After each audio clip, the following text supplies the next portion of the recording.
Hey guys, as promised, I'm re-recording our videos for our lectures for 11, 10, and 9, which will be for our next test. That again, if you saw in the email, when I sent you the link for chapter 11, I will be updating you very, very shortly on when we're looking at having that test. But do not panic, you're going to have plenty of time. But you should be using your time wisely. Everybody has already taken the test, so now what you need to be focusing on is reading chapter 11, going over the study guide, going over the PowerPoint presentation on YouTube, filling out your study guide, studying your study guides, your appendix, and everything that goes with that. So we're going to move through these slides really quickly because you already have some okay slides on YouTube that you should have been looking at already, and I know some of you have. Get on top of this now, guys, because I know you have other classes. If you do not have a textbook, please email me immediately and let me know that you don't have one. Okay, so chapter 10 starts on page 308 in your textbook. And if you use all these tools, if you use your textbook, if you watch these videos, fill out your study guide and start studying your study guides immediately, you will be able to do well in this class, and we'll be able to maintain this and get you across the finish line. Also, remember, you guys can call each other up on the phone, ask each other questions, form study guides. It'll help you feel connected to another person. Call your lab partners on the phone, talk to them, guys, check on them, check on each other, okay? So here are our learning objectives. I'm not going to read those, and we're going to move quickly through these slides. Please email me if you have any questions, comments, or concerns, but make sure that you're letting me know if you do not have the textbook. Also, if you have any other issues, maybe not related to this class, related to another class, or related to anything else that's going on in your home that is getting in the way of you doing your schoolwork, please reach out to me. There's resources that Bixie has that can help you. Please reach out to me. Okay, so issues in hand hygiene. This is a glaring example of what is going on now with COVID-19 of how important it is that we sneeze into our elbow, that we wash our hands after the bathroom, that we clean our homes, that we clean our work sites, that we stop the spread of disease. And one of the ways that we do that is by using our gloves. So I'm going to hit the high points on here, okay? Gloves. We should let our patients see us putting on our gloves. We should change gloves between every patient. If we see that our gloves are visibly dirty, we should change them then, and we should wash our hands before we put our gloves on and immediately after we take them off. Artificial nails and extenders, that's a no-no, and this should hit home for you guys. We know that these bacteria live under these artificial fingernails. If you are going to be a healthcare professional, you need to now come to grips with the fact that these artificial fingernails are not good for you, not at home and not in the job. They need to be 1/4 of an inch or shorter, natural nails, okay? Of course, I shouldn't have to say that we change our gloves between each and every patient, and that you need to be washing your hands vigorously with antimicrobial soap and water for at least 15 seconds, and you use a towel to turn off the faucet and open your doors, right? Decontaminated and cleansing your hands before and after contact with any patient, blood or body fluids, before you put your gloves on, and especially before you eat or go to the restroom or after leaving the restroom. So talking about approaching, assessing, and identifying your patient, which one of the most important jobs you will have is properly identifying your patient, okay? And we do this in lab every single day. We introduce ourselves. We tell them what we're there for. Hi, my name is Melissa. I'm from the lab. I'm here to draw your blood, right? And then we ask them, will you please state your full name? We never want to say, are you Mr. Smith, right? We want them to say their full name. If we need them to spell it for us, we get them to spell it for us. We need to know their date of birth. We have to be properly identifying these patients, okay? Remember, so we're in customer service, so you want to be considerate when you're in these patients' room. Before turning on the lights, you want to warn them. You want to use a soft, quiet voice when you're inside with the patients. If the physician is in there talking to that patient, you want to respect that relationship between that patient and that doctor and ease yourself out of the room. The only time you would ever want To interrupt that is if it is a timed or stat specimen, in which case the healthcare worker needs to ask for permission from the physician and explain to him why you're interrupting him to begin with, that it is a timed or stat specimen. You always want to make sure you position your patient where they're comfortable and safe, and you want to do everything you can to minimize anything that could happen to them. We know that patients get lightheaded. We know they may become nauseous, they may faint. So we want them in a very comfortable and safe position. Make sure you read over this entire slide and that you're doing this. Make sure that they don't have anything in their mouth, any gum or anything that they could choke or swallow if they were to faint, okay? And make sure that you get that arm positioned politely and gently in a manner that helps you make sure that you're able to get a good stick. Don't be scared to reposition your patient so that they're comfortable, so that they're safe, and so that you can get the best stick that you can. Okay, here is one of our critical thinking slides. We have a lot of these slides throughout our presentation because, as you know, we use these slides as a way to make sure that everything you're learning in anatomy and physiology, everything you're learning in medical terminology, in your intro to phlebotomy lecture and lab, in all your classes, you're able to take all that knowledge and put it together to critically think so that when you're out there, you're able to properly take care of your patients. So these are the times when you can pause this video, take out a piece of paper, and make sure that you're putting this together, because if you're having gaps or holes, you know that you need to go back and study these certain things so that you will be successful. If you're running across something you're just not putting together, please, please, please reach out to me.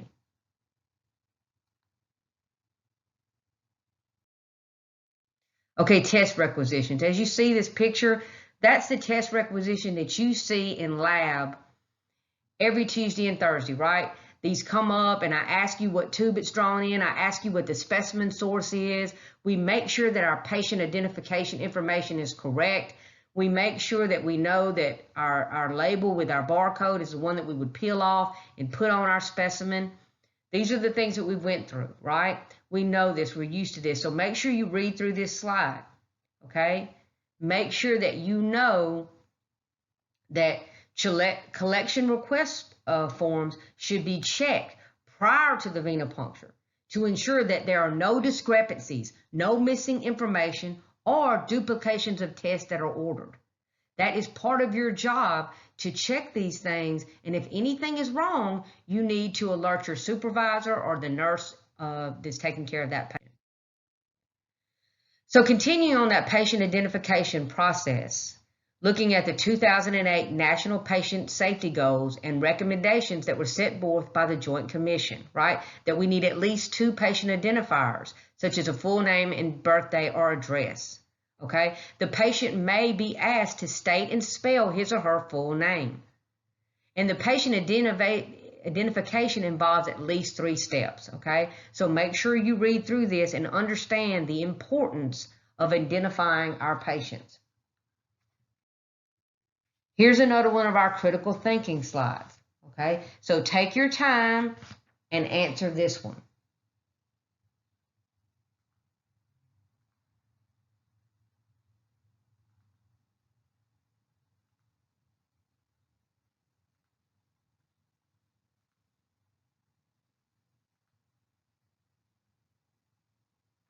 This is the most important part of a phlebotomist's job, is to make sure that they are identifying their patient correctly. Okay, also guys, just to hit on this, in page 312 and 313 in your textbook, and moving on even past that on page 314 and 315, and page 316, these are all very important procedures that line it out, not just telling you exactly step by step what you should be doing, but photographs that are showing you this, about hand hygiene and glove techniques, about preparing for the patient encounter, about issues dealing with hand hygiene, proper hand hygiene and glove techniques, and all the information that you will need for preparation for your patient encounter. So make sure you're checking those pages in your textbook. Okay, still talking about inpatient and outpatient ambulatory patient identification. As we know, if you're dealing with an outpatient or person that's there in a lab, that's an outpatient that's coming to see their doctor and they're just having lab work done, that is going to be handled a slight bit different than an inpatient that you're going into their hospital room. So make sure that you're reading through this slide because, like I said, the most important job a phlebotomist has is making sure that they are properly IDing their patients. Now, you may run across situations in the hospital where you have a comatose, a semi-conscious, or a sleeping patient. First and foremost, dealing with a sleeping patient, a patient who is sleeping should be awakened before collecting their blood. You would think I wouldn't have to say that, but it's happened. Wake your patient up and identify your patient properly before you draw their blood. First of all, it is rude and disrespectful to ever approach a patient and start to draw blood on them with them being asleep. Secondly, how can you make sure that you're drawing the correct patient if you don't wake them up? If a patient is comatose or semi-comatose, a nurse, relative, or friend may identify the patient, but you need to make sure you document the individual who verifies that identity. A nurse, guardian, or relative may identify an infant or child by providing the name, address, and ID number and/or date of birth. Again, the name of the verifier should be documented and what their relationship is to that patient. So, emergency room patient identification. You know, there may be a time when a patient may come into an emergency room that they found at the site that was unconscious at the time and had no form of ID on them. So unfortunately, at this time, the EMT or paramedics and now the emergency room doctors and staff don't have a true identification of this patient. But we have each facility, each emergency room will have a policy and procedure dealing with a specific issue. Master identification, sometimes they provide a temporary master identification until a positive ID of that patient can be made. This is called a Hollister bracelet. The Hollister bracelet should be cross-referenced and used as a way to identify this patient until a permanent ID can be made.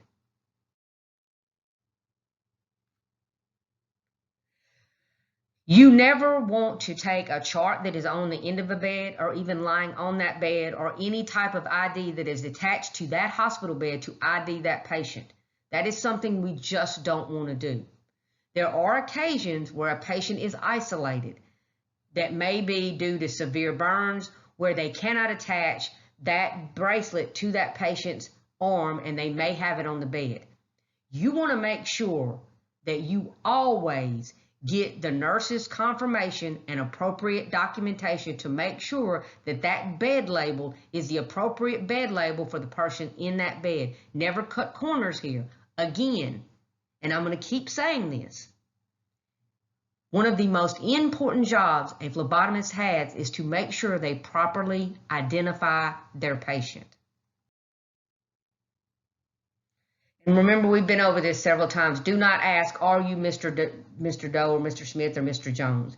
Because sometimes patient can't hear and they didn't hear you properly, or they could have misunderstood you and thought you said the right thing, or they didn't hear you at all and just say yes.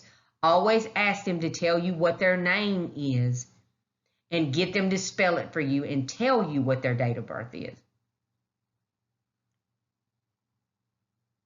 Also remember, if there's any discrepancies whatsoever in the identification of that patient in any of those things that you are using to ID them, that you stop what you're doing and go and make sure you verify with the nursing staff to make sure that you are IDing this patient properly before you collect them, and we get these discrepancies straightened out. You are part of the checks and balance system to catch any errors that have gone on. It is important that you do this so that you can be a part of the solution and not a part of the problem. So talking about venipuncture selection site. So we know that you always want to find your vein by touch and not by sight. And I've talked to y'all about this in the lab. We've already done some sticking of our lab partners.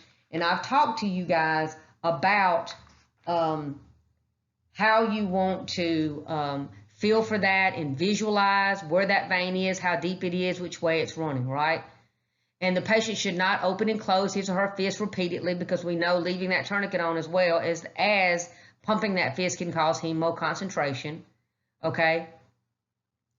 We also know that sometimes they will have restricted use of certain veins due to things like chemotherapy and IV therapy. We want to avoid that.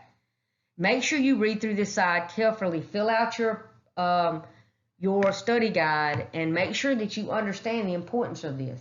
Also, look at page 325 in your book, Basics of Patient Identification. There's some great information and pictures there to help you and go over all the things that I just went over. And also, if you look on page 329, it goes over equipment selection and preparation for venipuncture.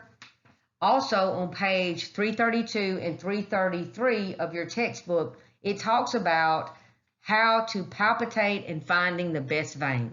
So use all the tools in your toolbox to be able to study for this test and make sure that you understand what you're doing. So this is still on venipuncture site selection, and we know that the median cubital vein is the preferred and most commonly used vein for venipuncture. We have your second choice of cephalic and your third choice of basilic. Make sure you read over that. And then again on page 334, 335, all the way through to page 340. These are all some really great information on this that's very useful to you. Please, please, please read your chapter. Again, there's some great pictures of the dorsal side of the hand or wrist, and we talk about that they tend to roll, and we don't use those as our first site. These are sites that we go to when we have no other choice, and you have to have appropriate authorization to ever stick an ankle and a foot of the dorsal veins of that foot. So make sure you look at that. And again, there's some really good information in your textbook. A lot of great procedures and photographs that go through point by point on what you're doing. Please take advantage of those and look at your textbook. This is about warming our site. Again, we have some great information in the textbook as well. And you want to warm that site for 3 to 5 minutes. We know that our tourniquet is a tool in our toolbox that helps us be able to apply it and get our veins to be more prominent so it's easier for us to feel them, okay? But we know we don't want to leave that tourniquet on for longer than a minute, all right? Decontamination of the puncture site. We now know more than ever how, if we're not having decontamination of our equipment, of our site, and of our hands, that this causes the spread of disease, okay?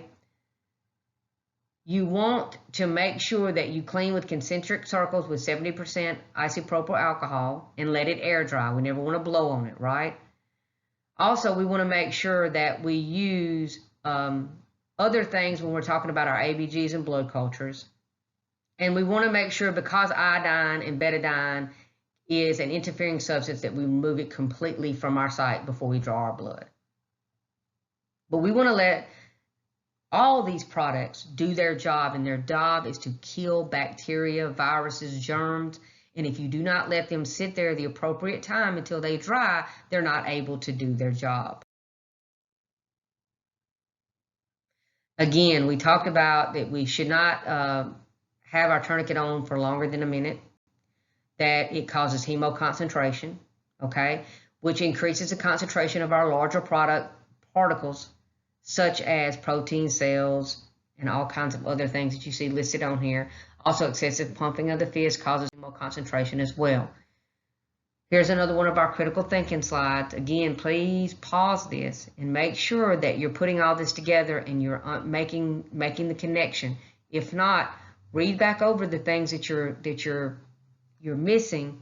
Make sure that you're putting it all together. If you run into any issues or problems, please reach out to me.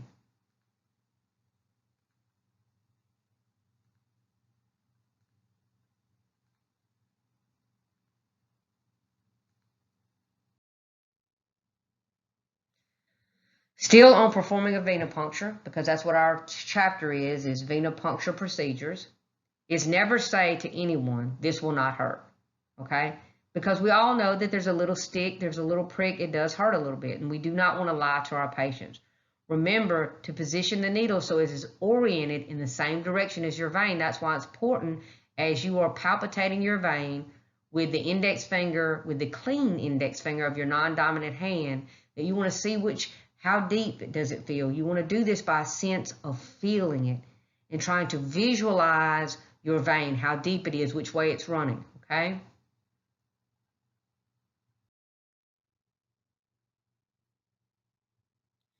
We never want to probe, okay? But if you're not having blood flow immediately once you enter the vein, you can gently palpitate above the puncture to feel for the vein and possibly reorient the needle slightly, okay?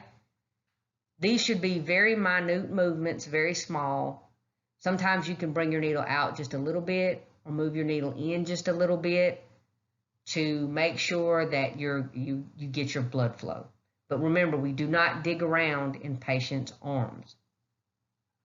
We also understand that winged infusion sets contain air, and it will underfill the first evacuated tube that you draw by possibly up to 0.5 mLs, thus affecting that additive, which could be an anticoagulant, to the blood ratio.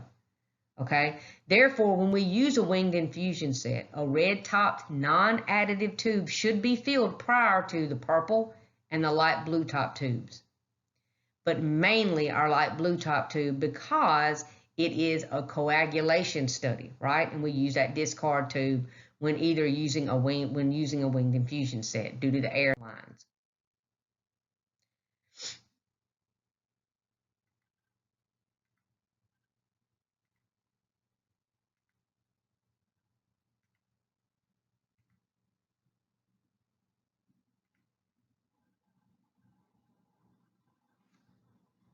Now remember, the two ways that you need to draw a discard tube is one, if we're drawing a coagulation study, a PT, PTT, and we're using a winged infusion set, then we must draw a discard tube.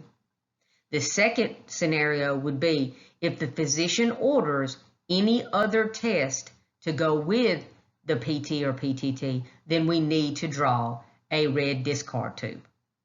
Now, the good thing is, if the red discard tube can be used for something, as you see here with the electrolyte profile, then we can use it. And remember, that tube only needs to be half full to serve both the purpose of being the discard tube and the purpose of being used for the electrolyte profile or any other test that tube would be suitable for.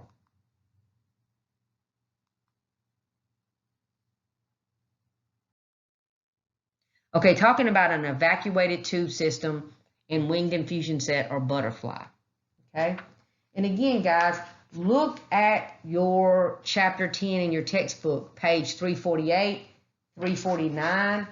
They have a lot of really valuable information, plus some really good pictures that goes through all this, okay? And we've been through the things that need to be done when talking about the use of a winged infusion set or a butterfly, and that they are more hazardous to the healthcare worker. We also talked about that the winged infusion set is a smaller needle, usually around 23 gauge. And remember, the larger the gauge, the smaller the needle. And remember, we talked about the larger the vacutainer tube, the more pressure that will be behind that. So you want to use the smallest tube possible with the smaller needle, because we don't want to collapse our vein or cause hemolysis.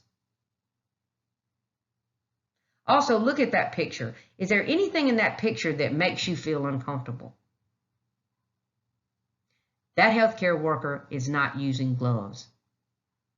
If COVID-19 has taught us anything, it has taught us that people can be sick, we don't know it, that new novel viruses can come out of nowhere.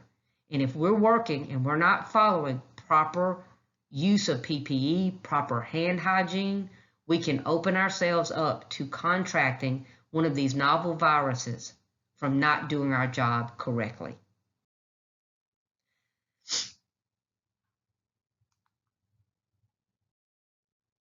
Okay, talking about a syringe method. The syringe is not recommended for routine venipuncture. Okay, syringes pose hazard for accidental needle sticks because their use requires an extra step to transfer the blood from the syringe into the tubes. Now, we have a lot of safety devices out there that help us, but we don't want to use the syringe method unless we have to. We also run into the blood clotting quicker if it takes us a long time to draw the blood, and it can clot in that syringe. Now, one of the benefits of the syringe method is it gives the phlebotomist greater control over how fast or slow that blood can come back.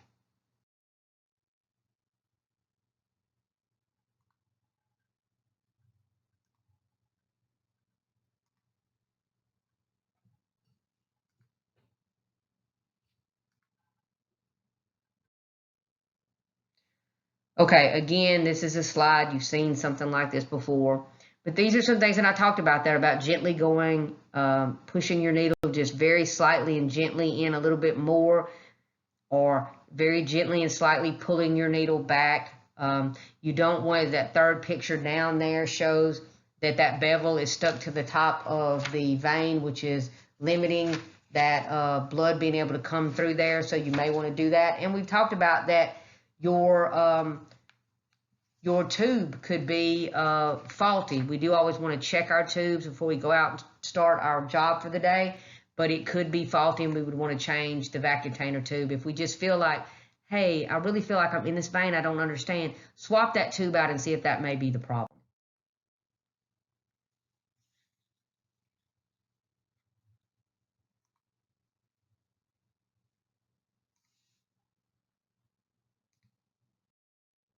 Okay, still talking about our syringe method.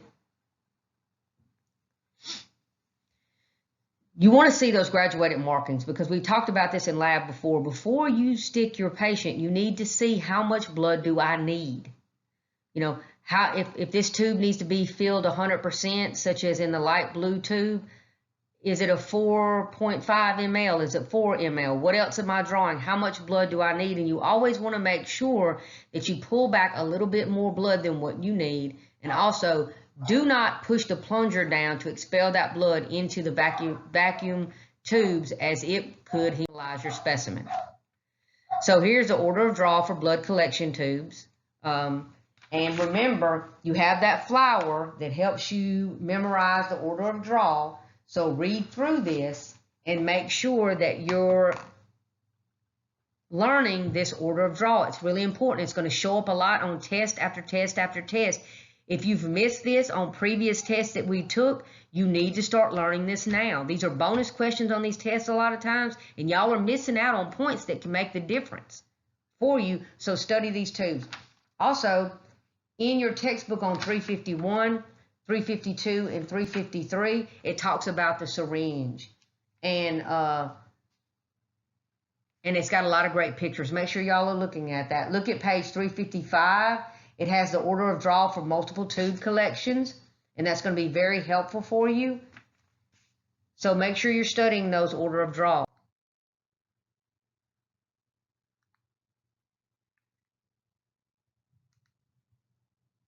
Remember, blood cultures are always drawn first, whether that's a yellow top tube or any of the different types of blood culture bottles, which I've shown y'all in lab. There's lots of those out there, but blood cultures are always drawn first.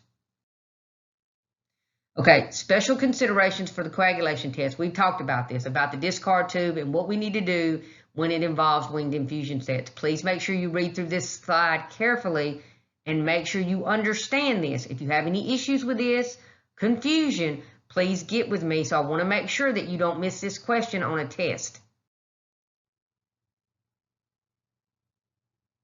There are other coagulation studies out there, fibrinogen or factor assays, that may be affected by a single tube draw, so it is advisable to draw a discard tube first with these as well. And since coagulation tests require a specific concentration of sodium citrate, which is the anticoagulant in the light blue top tube, overfilling of those tubes will cause a short clotting time, and underfilling the tube will cause a prolonged clotting time. Underfilling is the most common error, but we are reporting out erroneous results this way, and we're affecting our physician's ability to properly diagnose, monitor, and treat patients.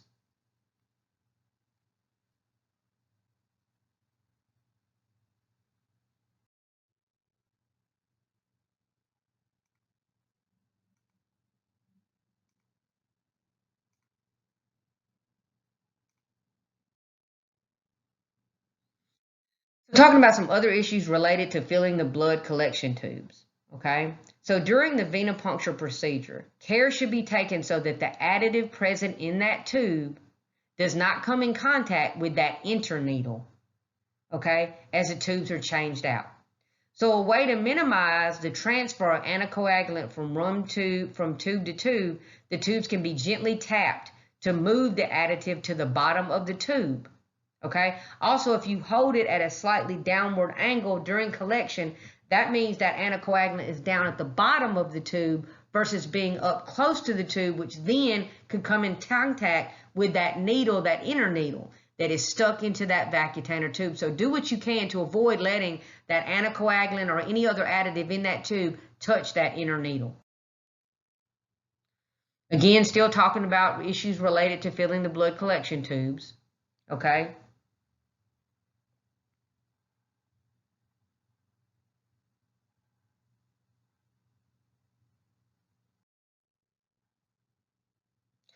So a part of properly IDing our patients is also specimen identification and labeling. This is just important. If you go to the trouble of IDing your patient properly, but then you don't take the care to make sure that you don't label anything before you stick your patient, and you label your specimen immediately afterwards, and you double and triple check to make sure that the labeling is done properly, then you're still making the same mistake. You still are sending out a tube that may be ran on the wrong patient. You never, ever, ever pre-label patients. Also, make sure that and you will get this in your orientation at where you work, the labels need to be placed on that tube properly in the proper orientation so that the automated machines can read it properly. And you want to make sure that you're doing that the way your particular facility needs you to do it. And there's some information on that in our in the textbook as well. If you look on page 357, it talks about that. So talking about caring for the puncture site, okay?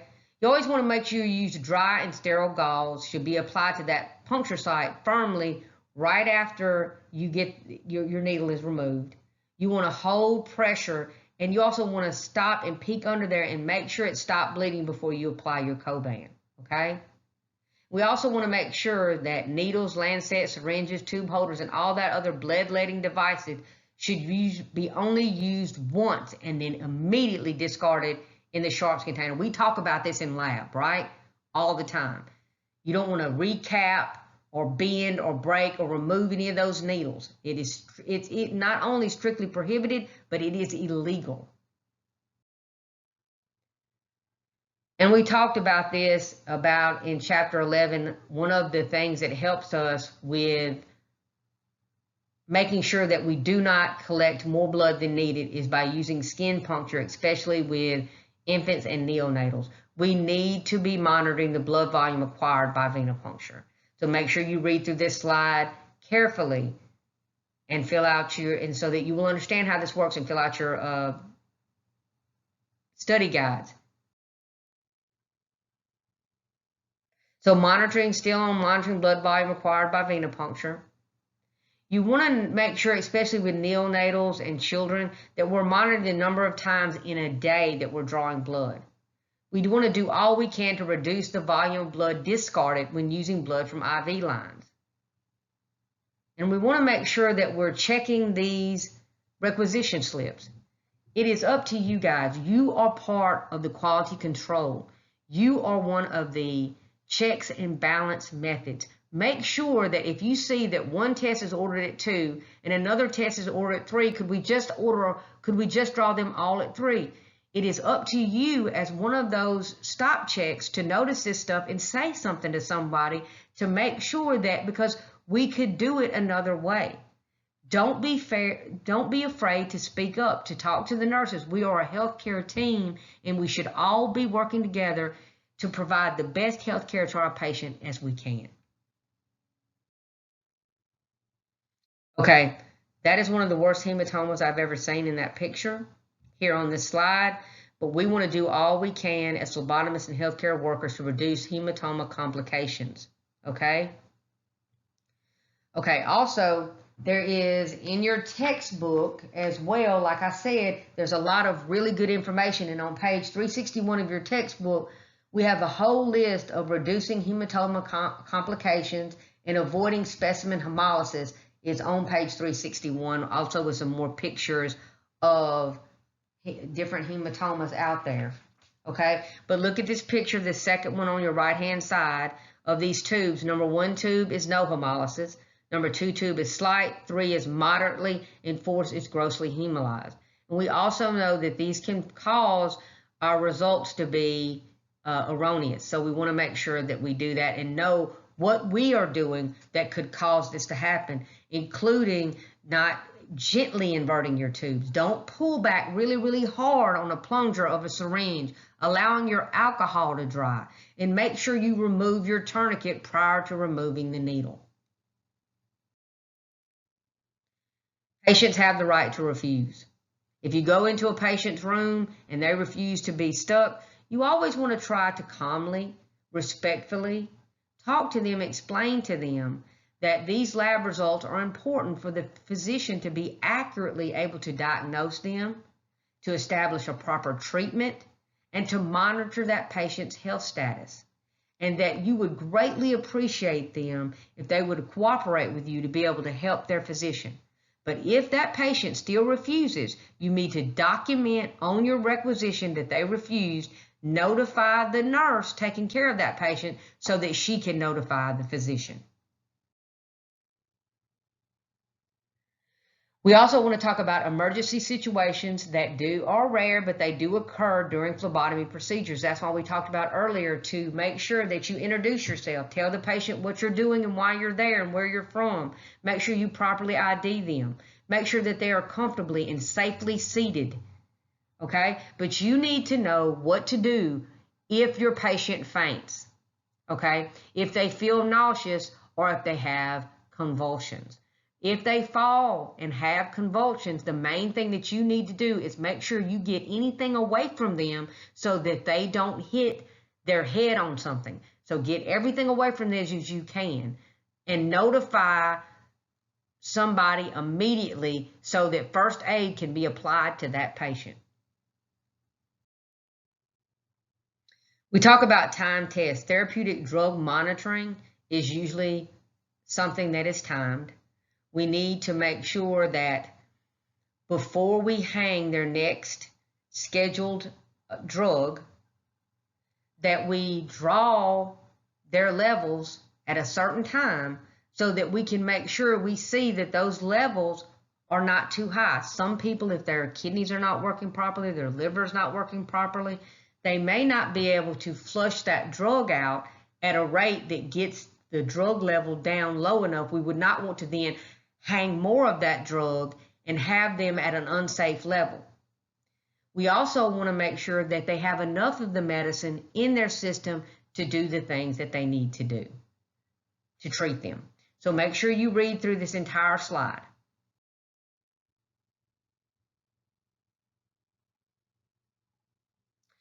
We also need to understand results from a TDM test are used in establishing the patient's drug dose. Some people may need less, some people may need more. So it's very important that these time tests are done when they're supposed to be done. Look at the ramifications of this. Within 6 hours of a seizure, we don't want this patient to have drug toxicity, an overdose, okay, of the drug, and we also want to monitor these things.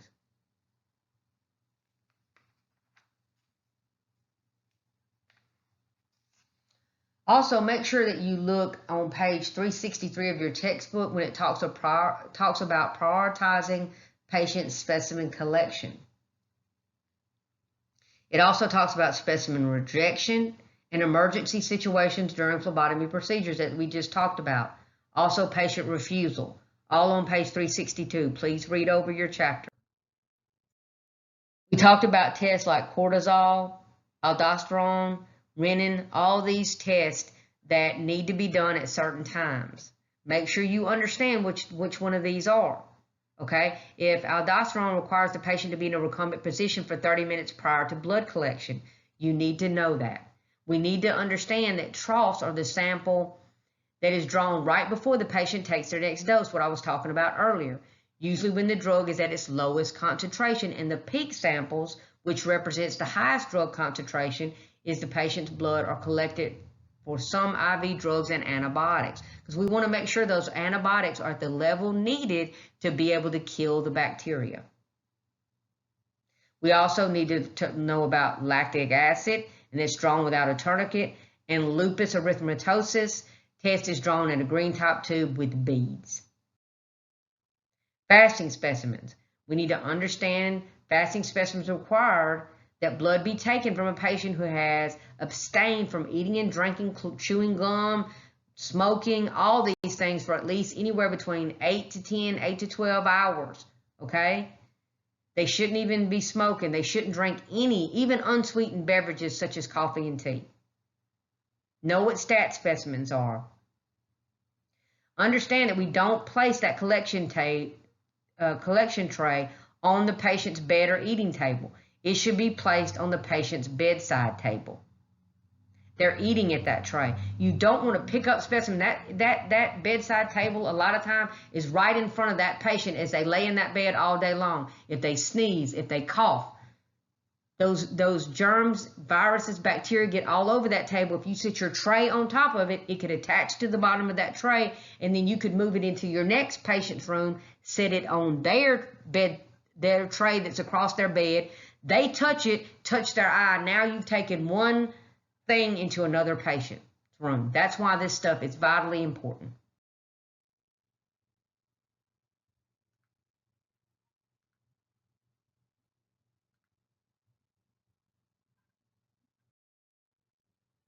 Okay, you need to be able to label the veins in the arm. This is a time where you could pause this video, take a piece of paper out, and go through this and be able to label all these veins and where they are. You also want to know what the anatomic position is, and is this photo a patient of someone in the anatomic position? There's also really good information in your textbook on labeling of a syringe, labeling the vacutainer system, and labeling the veins in the arm. This is also, you need to learn how to label the hands, the veins in the hands in the palmar position, which is a normal anatomic position. This is the veins in the dorsal position.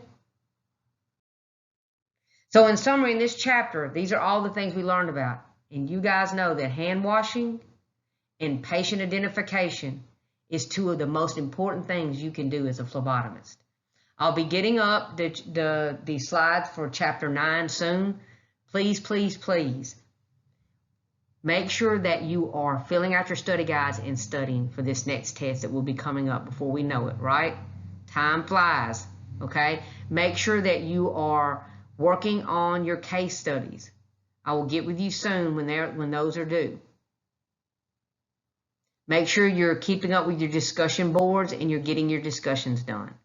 You guys, reach out to me if you need anything. Email me and let me know.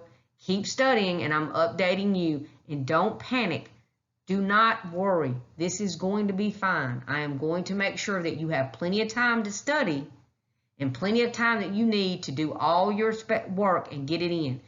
That's my job. Your job is to be using your time wisely and make sure you are studying for this test, because it will come faster than we want it to. Thanks a lot, guys. Have a great day.